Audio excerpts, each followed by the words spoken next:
Este video es apoyado por Conozco el Verde, tu herbolario de confianza. Hola familia de Hablemos Claro, bienvenidos a un nuevo episodio de tu podcast favorito donde abordamos los temas bíblicos con claridad, sin rodeos, pero con respeto y profundidad. Te saluda Fernando de la Cruz. Y yo soy Yulisa, un gusto enorme de estar nuevamente en el equipo, unas vacacioncitas ahí que me tomé. Pero recuerden que aquí estamos donde no maquillamos y hablamos directamente de todos los temas. Sí, es así. Aquí se habla claro. Yo soy Esmeralda y en el día de hoy nos metemos en un tema que desata muchísima controversia, muchísimas opiniones encontradas. Hoy vamos a hablar de si es pecado o no, si está bien o no utilizar joyas. ¿Por qué este tema es importante? Y esa pregunta, Esmeralda, es una pregunta muy buena, porque si somos honestos, y aquí somos honestos, la Biblia no dice claramente sí o no a las joyas. Pero una cosa, pastor, la Biblia no dice en ningún texto que no se puede usar anillos ni aretes ni nada. No, eso es lo que estoy diciendo. La Biblia no dice si Entonces, sí o no al tema. Entonces, de repente tú dices, bueno, ¿y cómo me decido? Porque déjame decirte que en los que están de acuerdo que sí, utilizan la Biblia. Y los que dicen que no, también citan la Biblia. Sí, porque la Biblia dice que debemos vestirnos como con sencillez y con modestia. Entonces, ahí Ya vamos a mirarlo. pudiera ser que entonces hay más base bíblica para decir que no, que sí.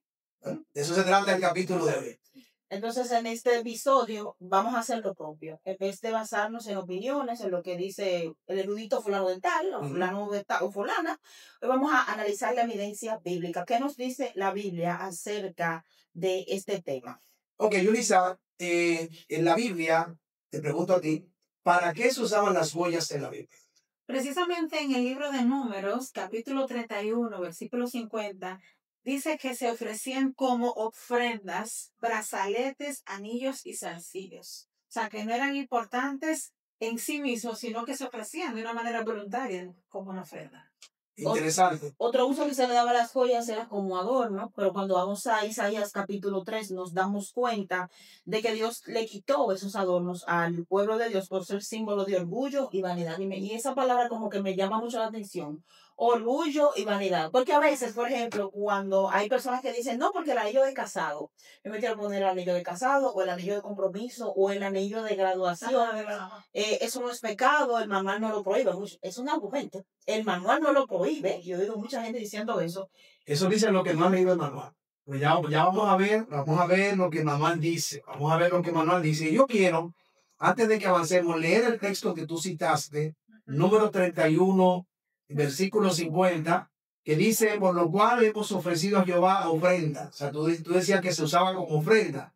Cada uno de lo que ha hallado, o alhajas de oro, brazaletes, manillas, anillos, zarcillos y cadenas, para hacer expiación por nuestras almas delante de Jehová. O sea, el contexto de este texto tiene que ver en el momento cuando el pueblo trae ofrenda delante del Señor y trae de todo lo que tenían. Eso es lo que tenían. Pero Esmeralda habló de Isaías y citó a Isaías cuando entonces Isaías dice en el capítulo 3, versos 16, 18 y 21, por cuanto las hijas de Sión se ensoberbecen y andan con el cuello erguido y con los ojos desvergonzados, aquel día quitará el Señor el atavío del calzado, las redecillas, las lunetas, los collares, los pendientes, los brazaletes, estoy haciendo seña aquí, las copias, los atavíos de las piernas, los partidores de pelo, los pomitos de olor y los zarcillos. Menciona los anillos y me llama la atención el verso 21, dice, y los joyeles de las narices,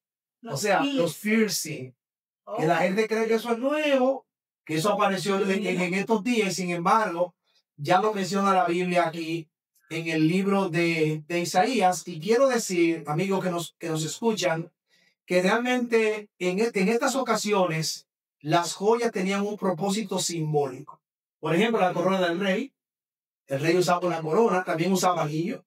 El sumo sacerdote usaba en su vestimenta joyas. De hecho, el pectoral estaba hecho de diferentes tipos de joyas, pero estas joyas eran funcionales y no decorativas. Que ahí es donde tenemos que ir mirando la diferencia entre joyas funcionales y joyas decorativas, y entender esto hará una gran diferencia. Una cosa importante es que cuando Dios llamó a Jacob a purificarse, Él le indicó algo muy específico, y es que se quitaran los dioses ajenos, pero le dijo también que se quitara los aretes. Como ídolos, ¿verdad? Ajá, Ídolos de los ídolos. que ese tipo de joyas era visto como también un dios ajeno. Es muy fuerte lo que tú estás diciendo, Yulisa, porque entonces me estás diciendo que la joyería estaba ligada a la idolatría. En Éxodo, en el capítulo 33, vemos como también después del episodio del becerro de oro, tú recordarás que cuando ellos querían hacer su Dios, Aarón le dijo, pues bueno, tráigame la joya, pues el Señor después de eso le quita, él le dice, quítense las joyas, quítense los atavíos. Interesante, porque tú hablabas de dos palabras, orgullo y vanidad. El profeta Isaías, en el texto que leímos, relaciona el uso de joyas con esas dos palabras, el orgullo y la ostentación. Otro texto que usted pudiera, amigo que nos está escuchando, en su vida, buscar Jeremías 40:30, donde hace la alusión a que las joyas se relacionan con el adulterio espiritual de Judá. O sea, Dios escribe en el mensaje profético de Jeremías y acusa al pueblo de adulterio al usar este tipo de joyas. Y notemos que aunque no hay evidencia bíblica de que en la creación Adán y Eva fueran adornados con joyas, que de hecho no la hay esa evidencia, incluso después del pecado, cuando Dios los viste, no le coloca ningún adorno, absolutamente nada, solo la piel del cordero que había sido sacrificado para cubrir su desnudez. Dios, incluso el propio Dios, nunca es descrito en la Biblia adornado con joyas. Pastor, yo tengo una pregunta que me surge con el comentario que hizo Esmeralda, y es que entonces, quiere decir que yo colocarme una joya no es un simplemente sea algo, eso no es tan importante. Pudiera ser que eso sí tiene una connotación fuerte en el lado espiritual. Claro. De hecho, lo que estamos diciendo, en el Antiguo Testamento, generalmente el uso de las joyas cuando se permitía, de hecho, lo único que Dios le permitió en Israel usar joyas fue el sumo sacerdote. Y era sobre la ropa, no sobre el cuerpo. Y él se ponía esa ropa cuando iba a oficiar. Y que era algo funcional. Correcto. Eso era algo que tenía un propósito. Y cuando él terminaba de oficiar, se quitaba la ropa y la colgaba, ya no tenía las joyas, los adornos que tenía, incluyendo la mitra que tenía una plaga de oro que decía santidad a Jehová. O sea que el problema es entender en este caso la función que tenían las joyas en el Antiguo Testamento y cómo Dios autoriza al sumo sacerdote únicamente en el pueblo, y cómo aunque el pueblo salió de Egipto y cuando despojó a los egipcios, lo que le entregaron fue joyas, aretes, prenda, oro, y ellos lo usaron, como tú misma señalabas, para el becerro de oro en algún momento, y lo usaron también como ofrenda para entregarlo al Señor. Ahora vamos a ver qué dice el Nuevo Testamento, porque es en el Antiguo Testamento. ¿Qué dice el Nuevo Testamento? Sí, fíjense que en el Nuevo Testamento, específicamente en la primera carta de Timoteo, capítulo 2, versículo 9, ahí hace referencia que la mujer cristiana debe vestirse con pudor y modestia, no con adorno de oro o perlas. Ok, excelente. Pedro lo confirma, el adorno del cristiano debe ser el corazón, un espíritu afable, apacible, no cosas externas ni lujosas. Y yo podría agregar a que muchas veces nuestro deseo de llevar joyas y cosas para adornarnos físicamente responde más a nuestro orgullo y responde más, o sea, deberíamos hacernos la pregunta, ¿para qué yo quiero usar joyas? Exacto. En mi parte como mayordomo, por ejemplo, al yo usar joyas, ¿estoy yo utilizando bien los recursos que Dios me ha dado, que no son míos, que Dios me los ha confiado? O sea, ¿qué busco yo al utilizar joyas? Porque a veces decir si es pecado o no es pecado puede ser símbolo de que yo soy un poco legalista, un poco legalista. La pregunta debería ser, ¿cuál es mi motivo? ¿Qué me motiva a mí? Y empezar a indagar en esa parte, porque a veces nos delimitamos solamente si es pecado o si no es pecado. Si el manual lo dice, si no lo dice. Así Y Dios no desea eso de nosotros. La Biblia dice que Dios nos dice, dame, hijo mío, tu corazón. Cuando le damos el corazón a Dios, estudiamos su palabra, entonces entendemos la voluntad de Él para nuestra vida. Y sobre todo que yo pienso que el uso de joyas, el gusto por esto es simplemente con una rama. Una rapidito, una hojita. Hay que ir al centro. Así es. De hecho, ustedes mencionaban lo que dice Pablo a Timoteo y lo que dice Pedro. Y cuando usted lee, amigo querido, los dos textos, primera de Timoteo 2, 9 y 10, y también lee a Pedro en primera de Pedro 3, 3 al 5, coinciden en ambas cosas. Que el atavío del cristiano debe ser interno y no externo. Pablo le habla a Timoteo de las damas específicamente, de que debe vestirse con pudor, no con oro ni con perlas. Y Pedro añade lo mismo, diciendo que nuestro atavío debe ser el interno, el del corazón y no el de afuera. Ahora miren esto, agárrense aquí. Y ustedes allá, pónganse los cinturones, porque ahora yo quiero que ustedes miren un ejemplo que hay en Apocalipsis. En Apocalipsis hay dos mujeres. Ya sabemos que en la Biblia, el lenguaje simbólico de Apocalipsis, cuando habla de una mujer, está hablando de la iglesia. Y Apocalipsis describe dos mujeres, dos iglesias, una pura y otra impura, una fiel y otra que es la ramera, el gran símbolo de la apostasía, y la mujer pura, el símbolo de la iglesia de Dios. Adivinen cómo está vestida una y cómo está vestida la otra. Apocalipsis 12:1 describe a la mujer, símbolo de la iglesia de Dios, vestida del sol, con la luna debajo de sus pies y sobre su cabeza una corona de 12 estrellas. Pero describe a la iglesia apóstata, la gran ramera, adornada de oro, de piedras preciosas, de perlas, y en la mano un cáliz de oro lleno de abominaciones e inmundicia de su fornicación. Un claro contraste que demuestra que la mujer que simboliza la iglesia pura está exenta de utilizar joyas como adorno. Porque si tiene una corona, pero lo hace de manera simbólica, como ya decíamos, el rey tenía corona, el rey tenía anillo, pero generalmente el anillo del rey era un sello para firmar documentos, no era un asunto de ostentación. Ajá. Entonces podemos deducir de esa parte que lo que debe llamar la atención de nosotros como cristianos debe ser nuestro carácter, la forma de nosotros ser, de nosotros conducirnos. Así es. Debemos llamar la atención hacia nosotros mismos, ahí hay problema. Hay problema. Claro, por supuesto. Se supone que la atención debe estar en Cristo. Cuando vamos a la profecía vemos que la mujer está vestida del sol. El sol sabemos que representa a Cristo. O sea, Cristo debe ser. Cuando nos vean a nosotros, que vean a Cristo. Cuando ven el anillo, cuando ven la ropa, porque estamos hablando de la joya, pero la ropa, el adorno personal, cuando vean eso primero y no puedan ver a Cristo, entonces ahí está el corte. Ahí está el detalle. Si te está conectando ahora, estamos hablando de si es correcto, si es pecado, el uso de joyas en los cristianos desde una perspectiva netamente bíblica. Así que comparte este episodio con otros, suscríbete a nuestro canal, dale like y por favor, quédate con nosotros porque ahora viene algo interesante. Porque hablábamos, Yulisa, de que en la Biblia hay textos que parecen prohibir. O sea, que yo lo utilizo para decir, miren, aquí no, y yo lo voy a enseñar, pero hay otros textos, Yulisa, que parecieran que permiten el uso de joyas. ¿Qué hacemos con ellos? Sí, no, pastor, espérese, porque allá iba. Yo sé que hay muchas personas que nos están viendo, que están ahí, al pie están listos para escribir, ay, ¿qué pasa con este texto? Así que yo le traigo esta bomba a usted. ¿Qué hacemos entonces con Ezequiel 16:11, pastor? Bueno. Y también con Isaías 61:10. Cuénteme, dígame. Bueno, mira, en Ezequiel el Señor está hablando al pueblo del atavío de Jerusalén con adornos. Incluso dice que fue él que la atavió.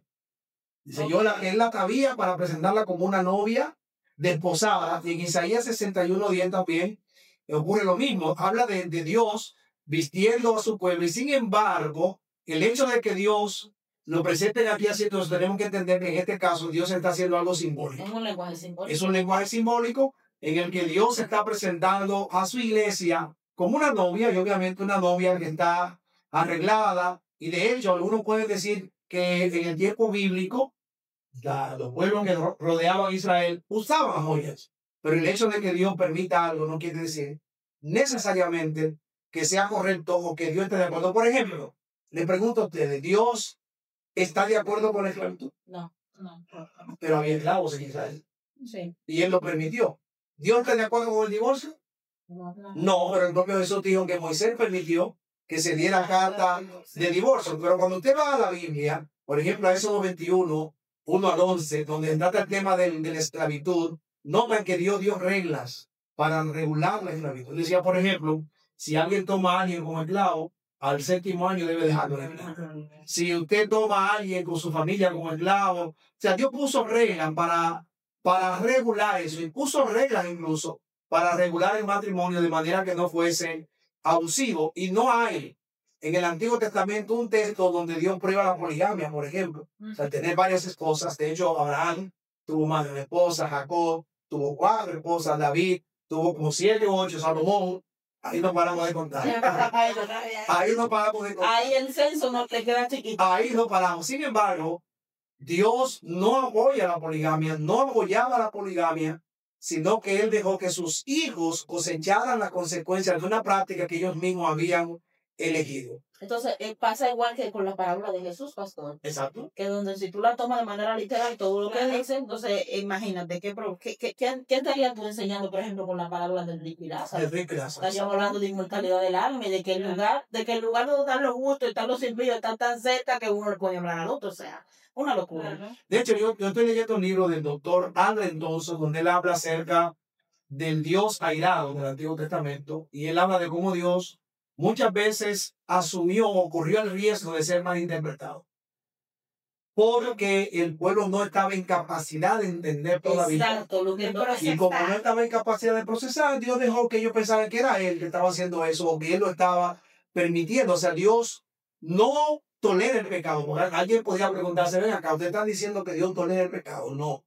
Dios toleró a sus hijos en tiempo de menor luz por su lentitud para aprender. Jesús dijo en Juan 16:12 eso, que era lento para entender, y le dijo a los discípulos, miren, hay cosas que todavía no se las puedo decir, porque usted no las va a entender. De hecho, Dios ha sido paciente, y el pastor Thompson habla de 2 vistas, una vista lenta y otra, una vista rápida. Dice, en la vista rápida, uno va hebreo a la galería de la fe, y dice, por la fe, Abraham, el padre de la fe. Él dice, es la vista rápida, pero cuando tú vas a la vista, te das cuenta que el padre de la fe dijo su par de mentiras.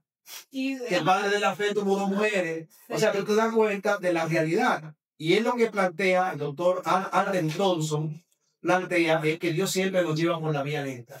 Él nos va enseñando hasta que estamos maduros para entender el punto, aún al riesgo de que sea mal interpretado y culpado. Es que eso pasa también. Imagínense, por ejemplo, una persona con una infección en el organismo y se le da un medicamento para que erradique la infección en un mismo día. Se lleva a la persona. El cuerpo se colapsa. Entonces Dios trata con nosotros de manera al paso. Por eso Moisés en varias ocasiones le dijo a Jehová, lento para la ira y grande misericordia. Lo que pasaría con nosotros en este contexto, después de la muerte de Cristo, que ya nosotros tenemos mayor luz. Y a veces queremos tener argumentos basados en una experiencia que tuvieron personas que no tuvieron la luz que nosotros tenemos hoy día. Así es. Y yo quiero señalar, amigos que nos escuchan, que Dios no rechaza la belleza.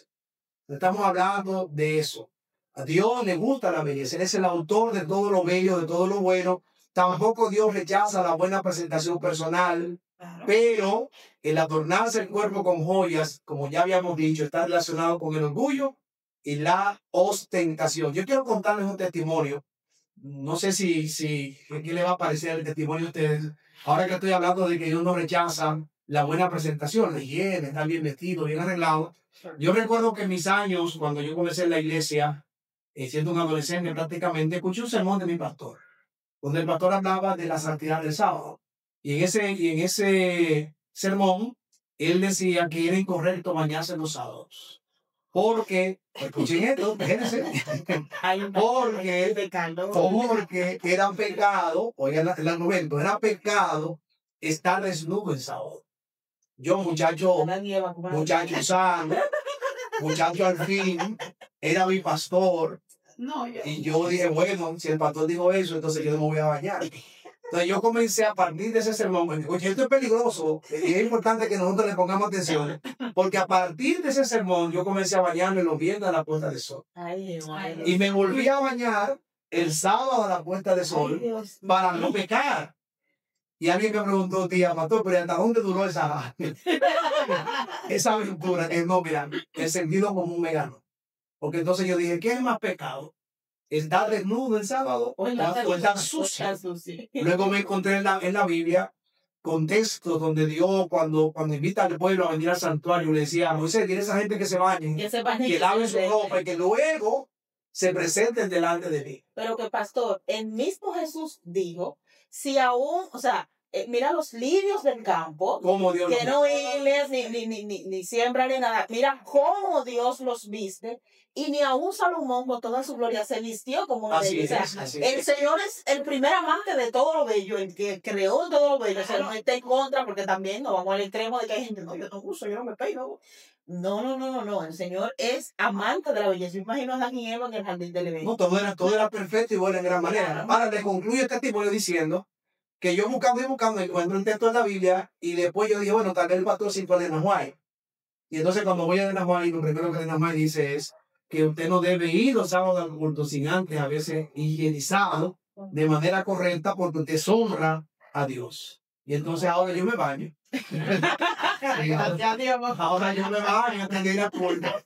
Y aclarando. Ahora yo me baño para que nadie piense que no. Señores, eso es importante que hablemos. Por eso es bueno que hablemos claro. Porque a veces la gente tiene una idea, viene un líder espiritual y dice algo, no se lo toma en serio, pero la última palabra no la tiene el pastor ni el líder espiritual, la tiene la palabra de Dios. Y por eso este tema lo estamos tratando a la luz de lo que dice la palabra de Dios. Así es. Algo que es importante para así abundar a lo que el pastor está diciendo. Aquí no estamos tratando de lo que sí y lo que no. Exacto. Aquí no le estamos diciendo sí, ve o no vayas. Más bien lo que nosotros queremos es que tú entiendas que si tú quieres honrar a Dios, debes pues hacer que Él sea el centro de tu vida. Y cuando tú haces que Dios sea el centro, ya eso de las joyas, que si no, que si es largo, que si está muy, que no, ya eso entonces pasa a un segundo plano. Y ya vas a ver que tú mismo no... No, y que hemos visto ya varios ejemplos de que cuando Dios mandaba a buscar al pueblo, de que cuando el pueblo se santificaba, se quitaba el joya. Así es. O sea, Dios le quitaba cosas a la gente. O sea, cuando la gente se acerca a Dios, era que yo decía a alguien, cuando tú te acercas a Dios, el Señor empieza a quitarte cosas. Definitivamente. Nosotros insistimos en ponernos, pero Dios nos quita cosas, porque realmente al final de la jornada, una joya no me da a mí más valor como ser humano, ni me pone más bonita. O sea, lo que decía Pedro, el adorno debe ser del interior.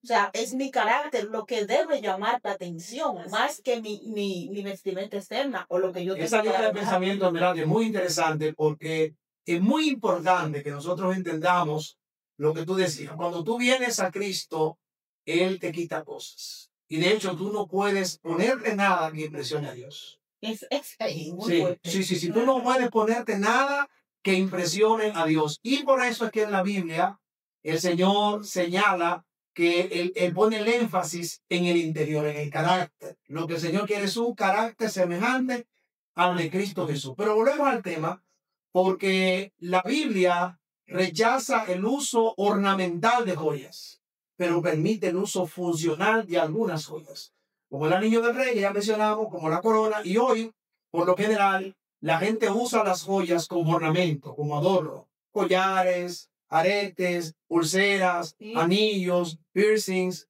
relojes, celulares. Señores, hay muchas cosas no se limita solo a la joya, también la ropa, tú hablas de eso. Lo que estamos hablando es de un estilo de vida.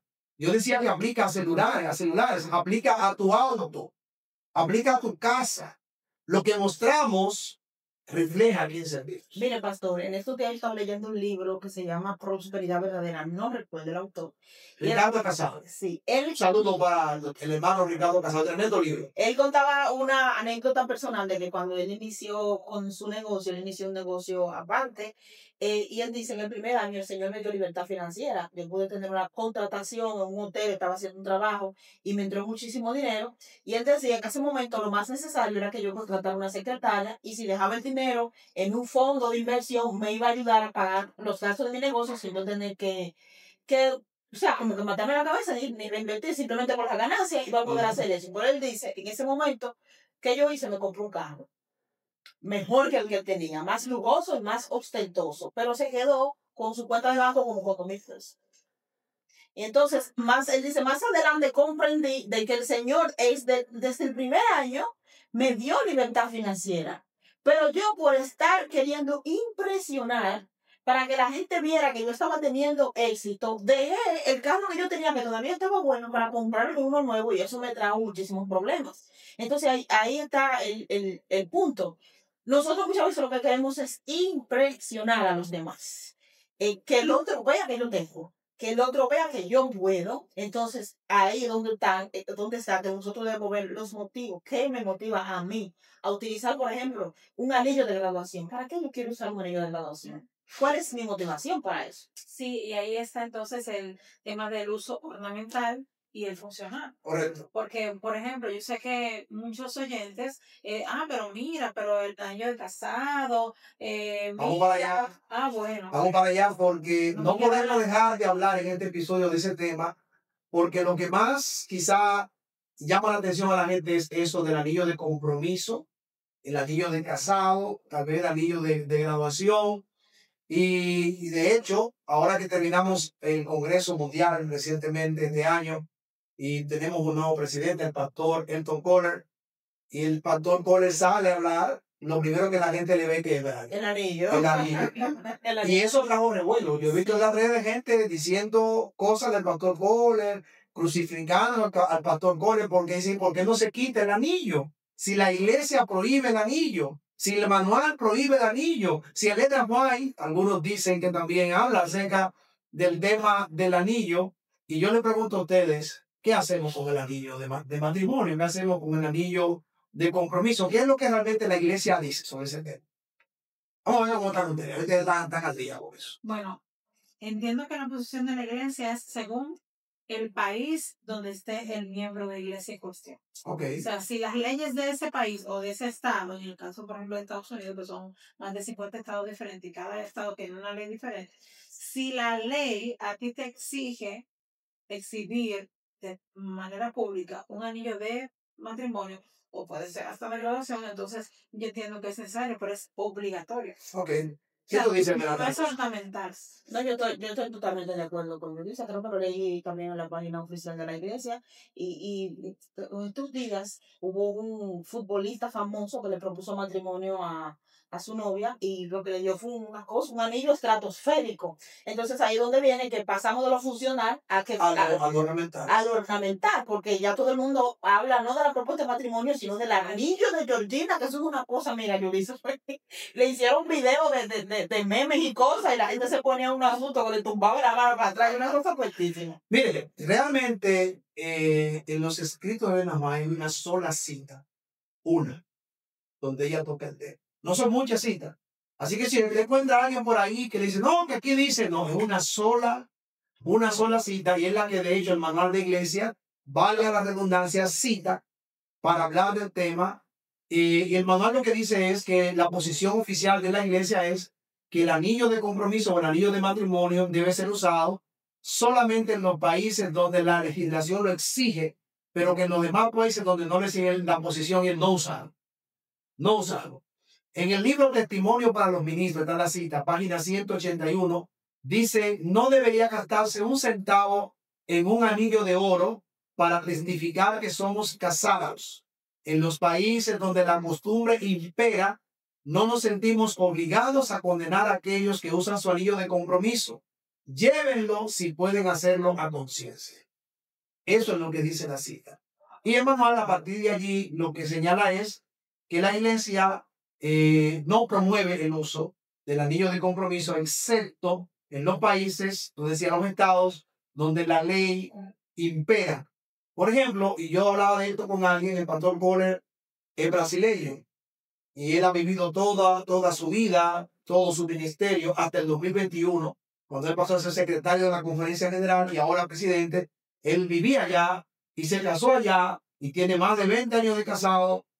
Obviamente que él viene con su anillo, porque allá en Brasil, por ejemplo, si tú andas en la calle Yulisa y alguien te enamora, tú eres casada, pero no tienes el anillo, tú no puedes acusarlo de nada, ni de acoso, ni de nada. No, porque yo soy una mujer casada y me acosó. Entonces, ¿dónde está tu anillo?